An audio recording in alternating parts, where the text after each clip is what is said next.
Hello, welcome to Souvik film review and analysis. আমি সৌভিক, আর এই ভিডিওতে রিভিউ করব বাংলা সিনেমা ধর্মযুদ্ধ।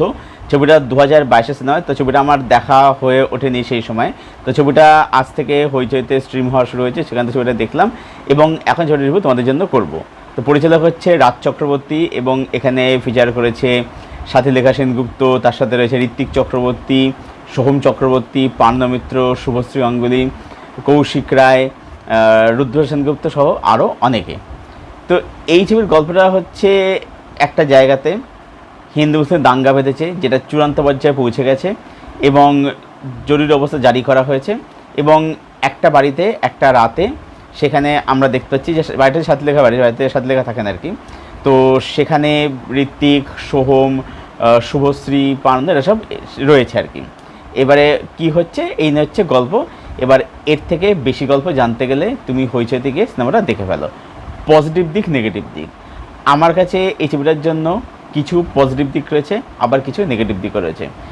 পজিটিভ দিক হচ্ছে যে এই ছবির যে বিষয়বস্তু সেটা কিন্তু এই সময় দাঁড়িয়ে খুবই রিলেভেন্ট, খুবই প্রাসঙ্গিক। এখানে পরিচালক রাজ চক্রবর্তী যেটা করেছেন সেটা হচ্ছে যে সাম্প্রতিককালে বা রিসেন্টলি ধর্ম সংক্রান্ত বা মানে রিলিজিয়াস সংক্রান্ত যে সমস্ত ঘটনা করে যেগুলো নিয়ে খুব চাঞ্চল্য হয়েছে, সেই সব ঘটনা তিনি কিন্তু দেখিয়েছেন এই ক্যারেক্টারগুলোর ব্যাক স্টোরি হিসাবে। যেমন সোহমের ক্ষেত্রে সোহম যেহেতু এখানে মুসলিম ক্যারেক্টার প্লে করছে আর কি। তো তাকে যেমন দেখাচ্ছে যে তার একটা মাংসের দোকান থেকে জ্বালিয়ে দেওয়া হচ্ছে। কেন? কারণ সে অভিযোগ করা হচ্ছে যে সে মাংসের মধ্যে, মাটনের মধ্যে সে বিফ বা গরু মিশিয়ে বিক্রি করতো আর কি। এগুলো দেখানো হচ্ছে। আচ্ছা, তার সাথে সাথে এই যে দাঙ্গা, এই দাঙ্গার যে আফটার এফেক্ট কী হতে পারে সেটা দেখানো হয়েছে। এবং এই দাঙ্গার ফলে শুধুমাত্র অন্য ধর্মের মানুষের না, তার সাথে আফটারঅল যে নিজের ধর্মের ক্ষতিটা সবথেকে বেশি করে যে হয় সেটা এখানে সুন্দরভাবে এস্টাবলিশ করা হয়েছে। প্লাস এখানে যে ব্যাকস্টোরিগুলো দেখানো হয় সেগুলো কিন্তু অবশ্যই বেশ ভালো। আমার এখানে সবথেকে ভালো লেগেছে হচ্ছে পার্নোর ব্যাকস্টোরিটা, এবং আরও ভালো হয়েছে সাথীলেখার ব্যাকস্টোরিটা। সাথীলেখাটা সব থেকে এফেক্টিভ, যেখানে ছবিটা এন্ডে কিন্তু ওপেন এন্ড, ঠিক আছে। তো সেটা সব থেকে এফেক্টিভ আর কি। ব্যাকস্টোরিগুলো ভালো লেগেছে। এবং এই যে বাড়িটা, সাথীলেখার যে বাড়িটা, সাথীলেখার বাড়িতে এসে সবাই থাকছে। এবার এই বাড়িটাকে এবং সাথীলেখার ক্যারেক্টারটাকে, এটা হচ্ছে একটা মেটাফর আর কি। আমার এই ছবির মধ্যে সবথেকে ভালো হচ্ছে সাথীলেখার ক্যারেক্টারটা। কেন? তার কারণ হচ্ছে যে এখানে সাথীলেখার ক্যারেক্টারটা হচ্ছে, সে হচ্ছে আম্মি বা মা। এবার এখানে দেখানো হচ্ছে মেটাফরের মাধ্যমে যে আম্মি বা মা এখানে সাথে ট্রিট করেছে দেশ মা হিসাবে, ঠিক আছে। দেশ মাতৃ তাকে ট্রিট করা হচ্ছে। এবারে দেশ বা মায়ের কোনো ধর্ম বা জাত হয় না। তো দেশ বা মায়ের কাছে তার যে সন্তান, তারা সবাই সমান। যে কারণে এখানে আমরা দেখতে পাচ্ছি যে ঋত্বিক আর শুভশ্রী তারা হচ্ছে হিন্দু এবং অন্যদিকে পার্নো আর সোম তারা হচ্ছে মুসলিম। কিন্তু এই যে আম্মি ভাই যে মা, তার কাছে কিন্তু সবাই কিন্তু সমান।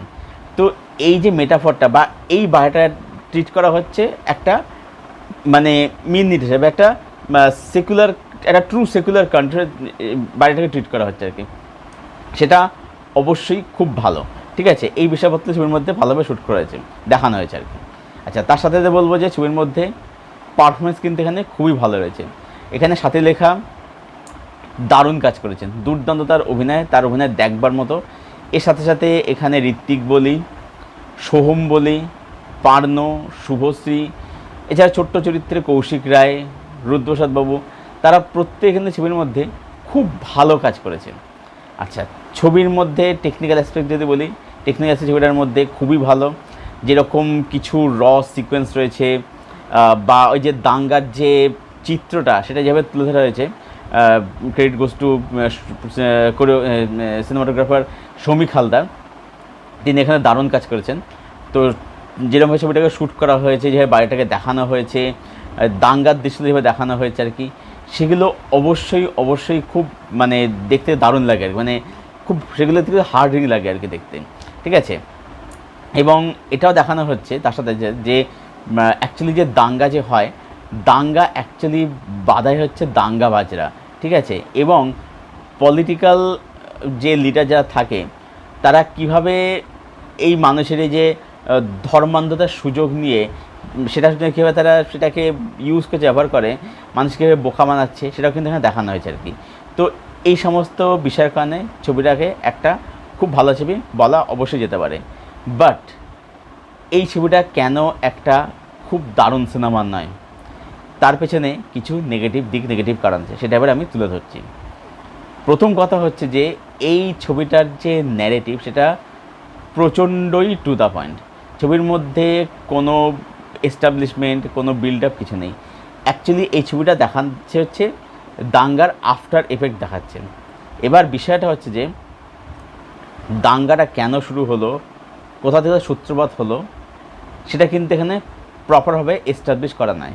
এবারে হ্যাঁ, হতে পারে যে এটা অনেকে বলতে যে দাঙ্গার পেছনে কোনো কারণ লাগে না, দাঙ্গা হচ্ছে এটাই ইম্পর্টেন্ট, কিন্তু সিনেম্যাটিক অ্যাসপেক্টস থেকে দেখতে গেলে একটা রিজন এটা এস্টাবলিশ করতে যে কেন এই হচ্ছে। হ্যাঁ, রিজন রয়েছে, রিজন দেখাচ্ছে সেটা আমি বলছি না, কিন্তু সেই রিজনটা দেখাচ্ছে কিন্তু একটু সারফেস লেভেলে গিয়ে দেখাচ্ছে, এটা আমার মনে হয়েছে। আচ্ছা, তার সাথে সাথে বলবো যে এখানে এদের যে ব্যাকস্টোরিটা দেখাচ্ছে, এই ব্যাকস্টোরিটা কিছু ক্ষেত্রে মানে দৃশ্যের মাধ্যমে দেখাচ্ছে, কিন্তু সেটা অধিকাংশ ক্ষেত্রে দেখাচ্ছে মানে তারা মুখে বলছে। এবার সিনেমার ক্ষেত্রে একটা কথা বলা হয় যে ডোন্ট টেল জাস্ট শো, এখানে সেটা হয় না, যার ফলে কি হচ্ছে এদের যে ক্রাইসিস সেটা আমরা বুঝছি যে সেটা খুব মারাত্মক, কিন্তু সেটা দেখে যে ফিলটা আমার মধ্যে হওয়ার কথা সেই ফিলটা কিন্তু হচ্ছে না। আচ্ছা, তার সাথে এটাও বলবো যে আমরা দেখতে পাচ্ছি যে এই দাঙ্গাটা হওয়ার আগে বা এই যে ঋত্বিক, সোম যারা যে দাঙ্গায় জড়িয়ে পড়ছে, এটা হওয়ার আগে তাদের মেন্টালিটি ছিল হচ্ছে সেকুলার, ঠিক আছে, সেকুলার মেন্টালিটি ছিল, কিন্তু তারা হঠাৎ করে তাদের মেন্টালিটি কেন চেঞ্জ হয়ে যাচ্ছে?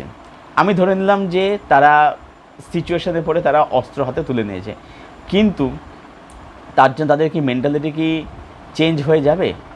এইটা কোথাও গিয়ে আমার কিন্তু একটু খটকা কিন্তু লাগলো ছবিটা দেখার পরে আর কি, ঠিক আছে। আচ্ছা, আর অ্যাড করে পজিটিভ মনে সেটা হচ্ছে যে এখানে দেখিয়েছে যে অ্যাকচুয়ালি কিন্তু মানে যেটা পরিচালক মানে অ্যাকচুয়ালি যেটা দেখা যায় সেটা হচ্ছে যে অ্যাকচুয়ালি কী হচ্ছে এই ধর্মীয় দাঙ্গাতে কী হচ্ছে, দোষ কিন্তু কোনো পার্টিকুলার একটা ধর্মে থাকে না, উভয় পক্ষের দোষ থাকে, কিন্তু এটা কিন্তু আলাদা পরিচালক কিন্তু এস্টাবলিশ করেছে। তো ওভারঅল বলবো যে ধর্মযুদ্ধ এই ছবিটা একটা ভালো ছবি, it's a good movie, but এই ছবির যে বিষয়বস্তু বা ছবির মধ্যে কিছু এমন কিছু বিষয়বস্তু বা টপিক নিয়ে কথা বলা হয়েছে, তো সেখান থেকে ছবিটাকে আমি অসাধারণ বলতে পারছি না, কিন্তু ছবিটার মধ্যে কিন্তু সেই সমস্ত এলিমেন্ট ছিল যেখানে ছবিটাকে কিন্তু একটা অসাধারণ ছবি বলা এখানে যেতে পারতো আর কি। এই ছবিটা অসাধারণ ছবি নয়, তবে এই ছবিটা একটা বেশ ভালো ছবি। তাই সব মিলিয়ে ধর্মযুদ্ধ আমি এই ফিল্মটাকে দেবো 7/10। ছবিটা আমার কাছে ভালোই লেগেছে, বেশ ভালোই লেগেছে ছবিটা, তবে ছবিটার মধ্যে মানে সেই অসাধারণ ব্যাপারটা কিন্তু কোথাও মিসিং বলে মনে হলো আর কি। সেটা হতে পারতো, বাট সেটা হয়নি due to some negative points. তো এই ছিল আমার রিভিউ ধর্মযুদ্ধ এই ছবিটাকে নিয়ে। ছবিটা যারা এখন অবধি দেখনি, যা দেখব বলে মনে করছে, যা দেখার ইচ্ছা রয়েছে, হইচইতে চলে এসেছে, সেখানে ছবিটা দেখে ফেলো এবং দেখে এসে কমেন্ট করে জানো ছবিটা তোমাদের কীরকম লাগলো। আর যারা ধর্মযুদ্ধ দেখেছো তোমাদের ওপিনিয়ন কী, তোমাদের মতামত কী এই ছবিটাকে ঘিরে অবশ্যই শেয়ার করো কমেন্ট বক্সে এসে। ভিডিওটা ভালো লেগে থাকলে লাইক করো, শেয়ার করো, চ্যানেলটাকে অবশ্যই সাবস্ক্রাইব করো, পাশের বেল বাটনটাকে প্রেস করে দাও এরকম আরও রিভিউ পাওয়ার জন্য। আর আমার সঙ্গে জুড়তে চাইলে আমার ফেসবুক লিঙ্ক দেওয়া থাকে নিচের ডেসক্রিপশন বক্সে, সেখান থেকে তোমরা আমার সঙ্গে জুড়তে পারো, সেখান থেকে আমরা ফ্রেন্ড হতে পারি। ভিডিওটা এখানে শেষ করছি। Thank you for watching, thank you for your support. দেখা হচ্ছে আবার তোমাদের সাথে পরের কোনো ভিডিওতে। Till then, tata.